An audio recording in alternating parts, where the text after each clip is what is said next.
Hello everyone! This is a great puzzle to review wing strategies and how they work. I'll explain how to find them and the logic behind them as well. If you already know about wing strategies, then you know how powerful they are, and this is a great chance to hone your skills. I'll leave a link to the puzzle in the description box below this video, so give it a try. And without further ado, here is the puzzle. And let's see, there's just one given, so let's move on to 2. There are a bunch of 2s, so we can pencil in 2s here in block 5. Oh, and we can place a 2 here. And I don't see anything else I can do with the number 2, so moving on to the number 3, we can place a 3 here.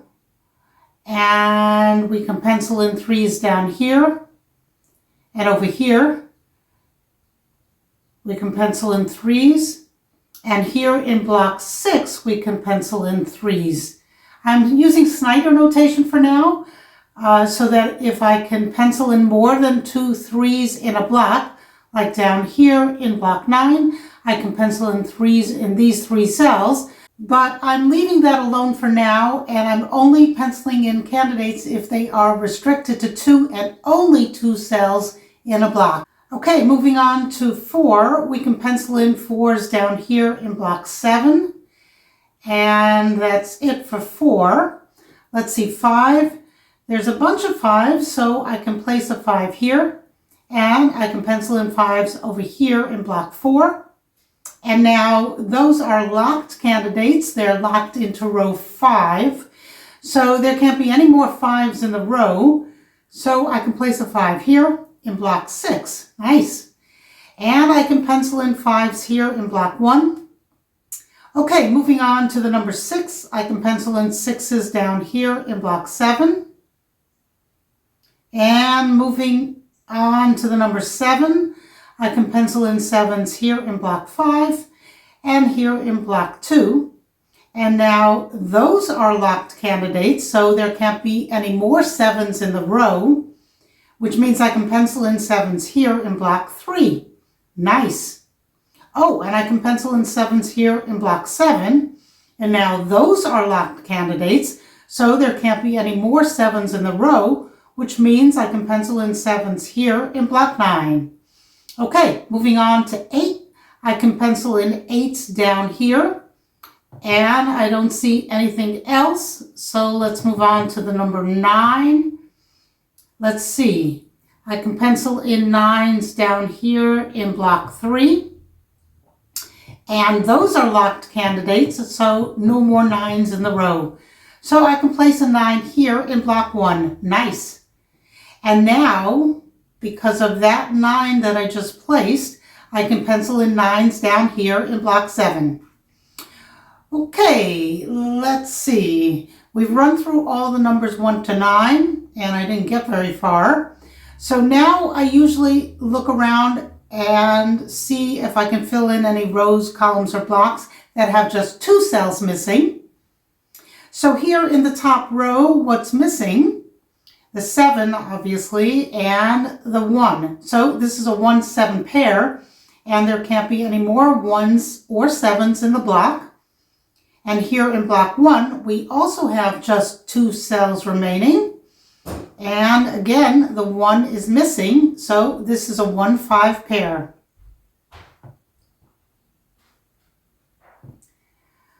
Okay, I see something interesting in this column and this row. They seem to have a lot of numbers. Let's see, 1, 2, 3, 4, 5.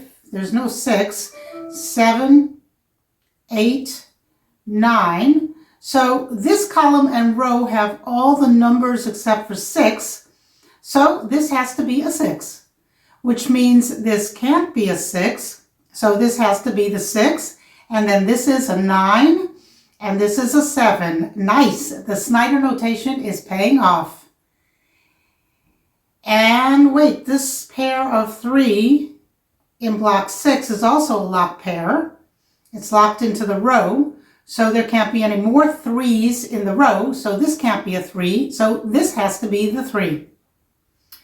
Now let's see. I placed a 9 here, and there's a 9 here, and another 9 here. So where in this row can a 9 go? Let's see. It can only go here. So this is a 9. And I can get rid of this 9. So this is the 9. And also here in block 4, because of all of these 9s, I can place a 9 here, which means this is a 5. And that resolves this 1-5 pair. This is the 1, and this is the 5, and then this is the 4. Okay. I can fill in these 2 cells down here in block 7. What's missing? The 1 and the 8. And because of this 1 that I just placed, I can pencil in 1s in block 2 here. And, all right, the Snyder notation was great while it lasted, but I don't see anything more I can do. So I'm going to switch to cell notation now and fill in all the remaining cells with all the possible candidates. Okay, all the candidates are in, and I switched to center cell notation rather than the corner notation I was using in the beginning when I'm only using Snyder notation. So let's have a look. And here in this column, there's a triple. We have a 4-6, a 4-6-8, and a 4-8. So these 3 cells in column 8 are a 4, 6, and an 8, which means there can't be any more 4s, 6s, or 8s in the column. So I can eliminate this 4 here and this 8 here. And let's see, we have a 4 here and a 4 here. And they are the only 4s in this column. And there's a 4 here and a 4 here. Also the only 2 4s in the column. And they line up exactly in the same rows. So we have an X-wing pattern here, which means we can eliminate any other 4s in the rows. So we'll be able to eliminate this 4 here, and this 4 here, and this 4 here. But before I do that, let me explain how that works. So in this column, there are only 2 4s. So one has to be true, meaning it has to be a 4, and the other false, not a 4. And in this column, there are also only 2 4s. So again, one is true and the other is false. So now let's assume that this one is true, that it's a 4 in column 7. Then this other 4 in column 6 would have to be false. And then this would have to be the 4 for that column, column 6, diagonal to the first 4 in column 7. So either these 2 cells are true and these 2 cells are false, or these 2 are true and these 2 are false.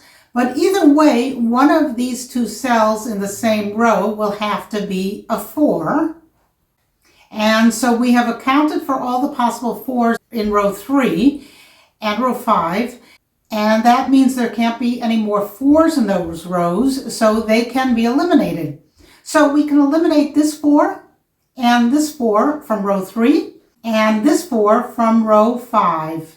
Now you might be wondering, how do you find an X-wing?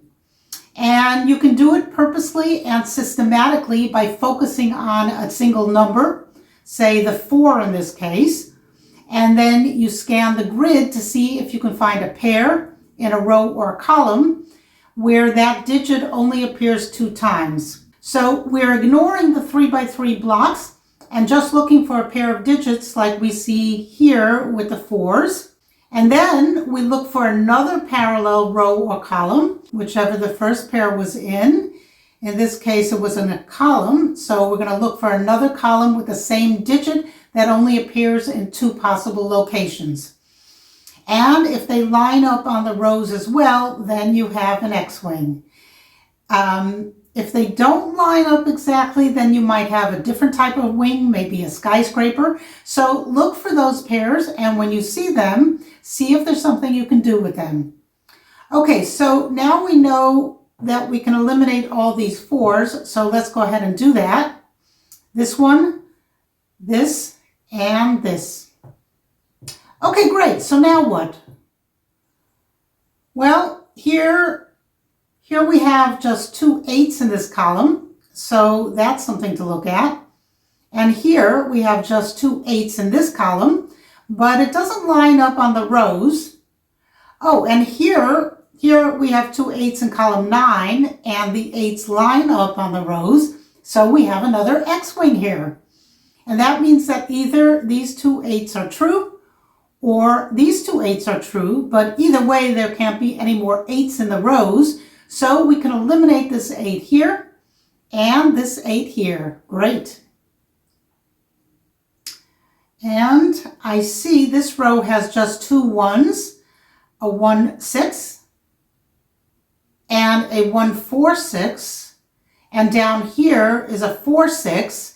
So now we have a sort of triple here, or an XYZ-Wing. Okay, this is great. It's similar to XY-Wing, but instead of 2 candidates in each of the cells, we have one of the cells with 3 candidates.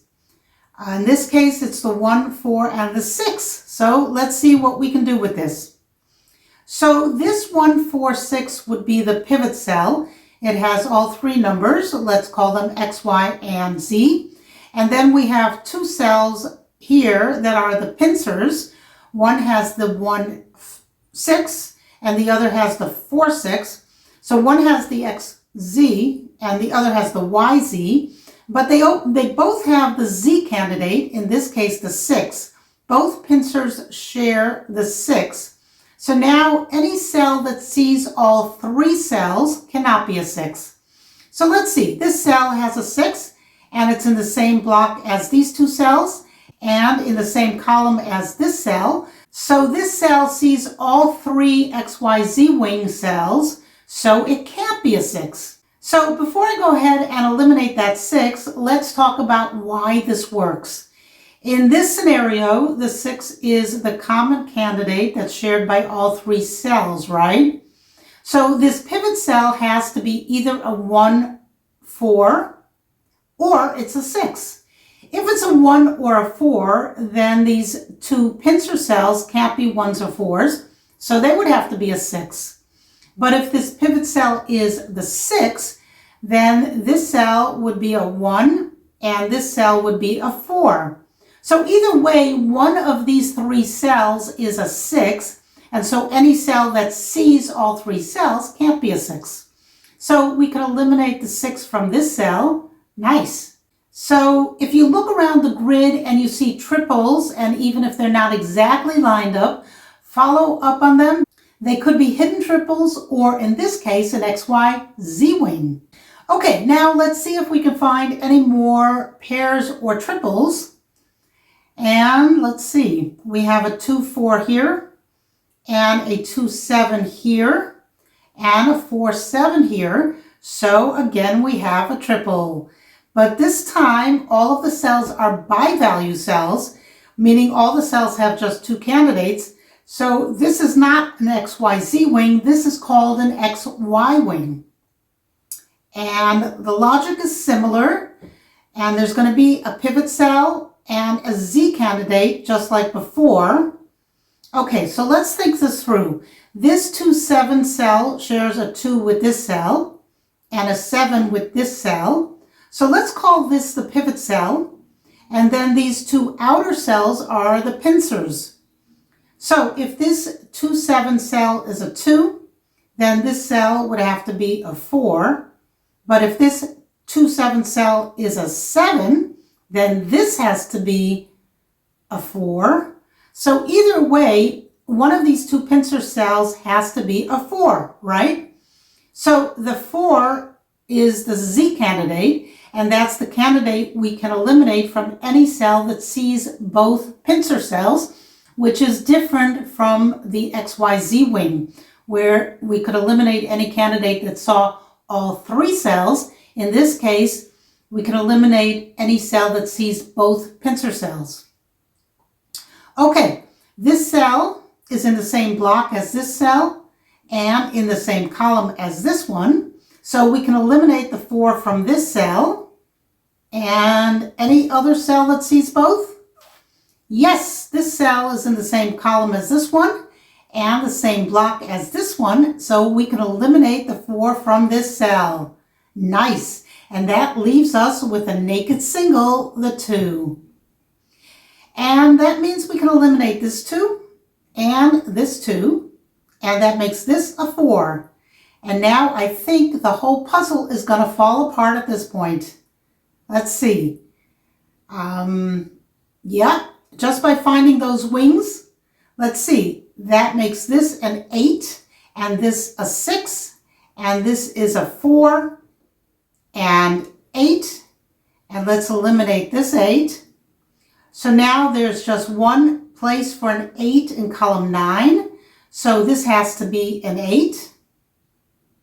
And we can eliminate this 8, so now this is an 8, and then this is a 1, 8, 1, 3, 6, 1, 2, 7, 2, 7, and that's an 1, 4, 6, 1, 6, 7, 1, 3, 1, 3, 4, and this can't be a 1, so it's a 4, 8, 7, and 7, and the puzzle is done. Wow. Nice. That was fun. All those wings really helped solve the puzzle. I hope you enjoyed this video. It was a great review of X, XY, and XYZ wings. Thanks for watching, and I hope you learned something.